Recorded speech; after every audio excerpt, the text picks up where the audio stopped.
Can you cycle in Are Crocs? bikes edible? I wear a helmet. My leg fell off. What rhymes with Why bike? am I crying? How do I prevent injuries? Common biking? Hello? First off a bear. Did Jeffrey Pop a wheeler, why don't you? His dad got Why the am I milk afraid yet? of What rhymes with orange? Faster than a Where's my bike. mother? Why is my Okay, arm Jurassic pouring Siri, blood? bring me to the nearest hospital. I can run faster than a bike. Why am I covered in Whoa, boo-boos? what? What's the meaning of life? Or why are we here? What is mountain biking? These are 3 questions that philosophers have been thinking about and pondering for centuries and centuries. Well, I'm here to answer the last one right here and right now. Mountain biking is generally a category of cycling that takes place off-road, on trails, and over rough terrain. There are 4 larger categories of mountain biking: XC or cross-country, which involves intense climbs with very technically difficult terrain on the downhill. DH or downhill, steep drops and jumps and rough terrain. Trail riding is a version of mountain biking that takes place on any kind of trail. No matter the enduro biking is a kind of racing where the climbs are not timed but the descents are. Hardtail bikes. Some may have suspension forks up front, but they don't have suspension in the rear. They're more efficient than full suspension and less expensive, but they don't take drops as easy on the frame or rider. Full suspension. Suspension forks up front and shocks in the rear to cushion impacts. They're more complicated and expensive, but they greatly augment the comfort. Most common injuries include abrasions, lacerations, punctures, bruises, fractures or breaks, sprains, dislocation. The most common ways to injure oneself are poor weight distribution, improper braking methodology, technical obstacles on the trail, not paying attention, hardware issues, and bad terrain such as sand or loose rocks. Keep in mind, there are many more. These are just a few of the more common reasons.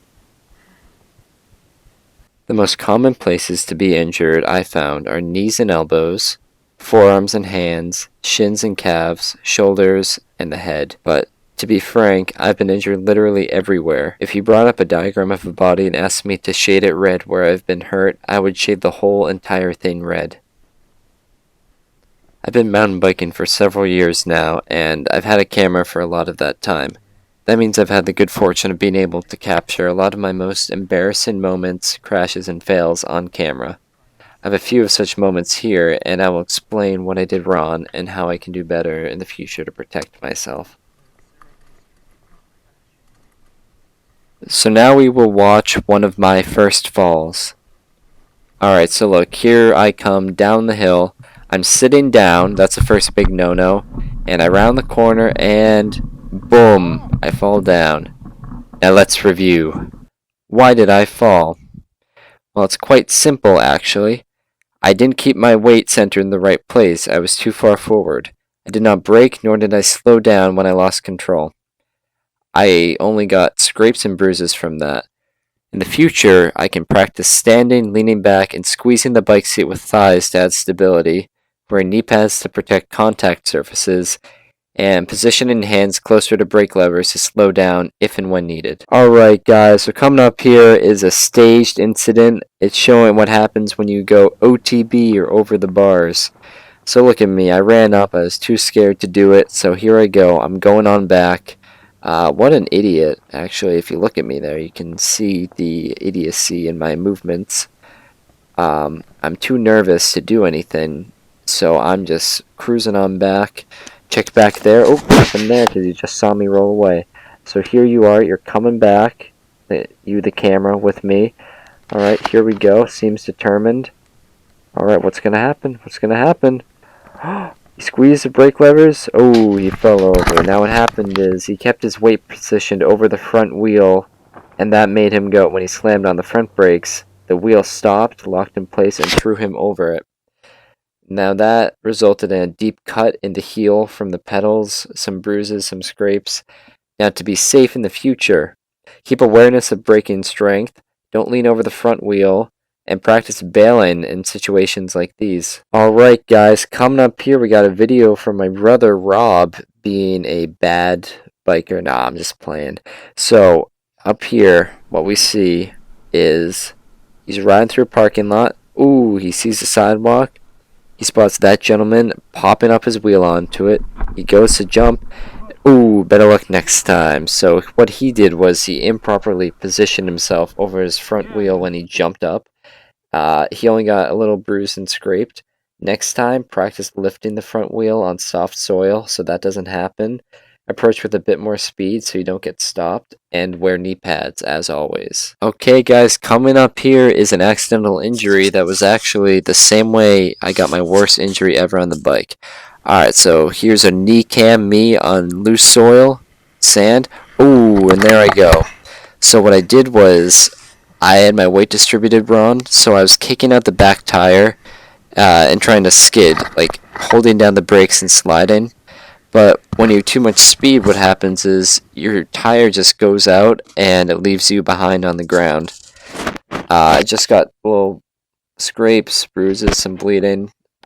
Safety precautions. You're going to want knee pads. First time this happened to me, that didn't happen. I was off the bike and in pain for weeks. Next, you want to check the speed, check what terrain you're on. Sand and rocks are not good for skidding. That can really hurt you, and don't try to show off or be cool if you haven't practiced, because that'll just lead to pain. And they say no pain, no gain, but here it's just pain, no gain. Okay, so in this next one, I almost got killed here. Not really, though. I just got a little scraped up. So I recently learned how to jump, so I was practicing a lot. What happened was I got overconfident here.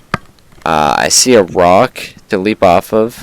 Right, that was a very poor jump right there. You could hear, a lot of clanking around. And a pedal slammed into me, and I started bleeding down my leg too. I found later. So here I come, rock. Ooh, off the trail. What an idiot! I was unfamiliar with that bike too, so I didn't exactly have landing down, and I wasn't experienced with jumping. So I got a lot of bleeding off that. My leg is still bruised weeks after. Safety precautions. You need knee pads. You need a helmet. And practice the bump jumps and landings more. Bump jump is when you use a rock as a launch pad, or root even as a launch pad, to jump off of when you lift your front tire. Practice your tricks, people. So the overall safety precautions. Practice good riding posture. When going down hills, grip the bike seat with your upper thighs, be out of the saddle, meaning standing, and be leaned back a little over the rear wheel. Keep your hands near brakes for slowing down. Sit with your back as straight as possible, arms straight out, shoulder blades up with the arms but not tensed, and seat position so legs remain perpendicular to your body at their highest. Wear proper safety gear. Knee pads are worth the expense for the extra comfort and protection. Lower end knee pads run around $50, and the higher end of the spectrum gets up over $100. Key features include breathability, padding, and durability. A good helmet can be expensive, but it's a lot cheaper than a fatal injury. They lose their integrity after one strong blow, as they're built to absorb the impact and break. Key features include breathability, venting, comfortability, and considering full face versus open face. And full face is very common with downhill and enduro riding. Careful not to go too quickly, and brake when necessary so you don't go over the bars or you don't go off the road or get injured. Maintain control of your bike with speed, posture, and grip. Don't put yourself in a position where you can get hurt. Components will function better if they're clean. Be sure to keep them cleaned whenever possible. Regularly lube up your bike chain to be still efficient with your shifting. Place your brake pads and discs at the end of their lives. Have extra tubes on hand in case you get a flat tire on the trail. Keep tire pressure adequate for the terrain you're on. Road, you're going to want to have higher pressure than off-road. And check for loose screws and bolts anywhere. Be careful with your brakes. Don't over-apply them and don't under-apply them either. Bail whenever needed. It's essential that you jump off or be ready to jump off whenever you need to when you're hurtling towards an obstacle that will result in a crash. Maintain control wherever possible, wear the right gear, and keep your bike in good condition. This is Thomas, and I'm outie.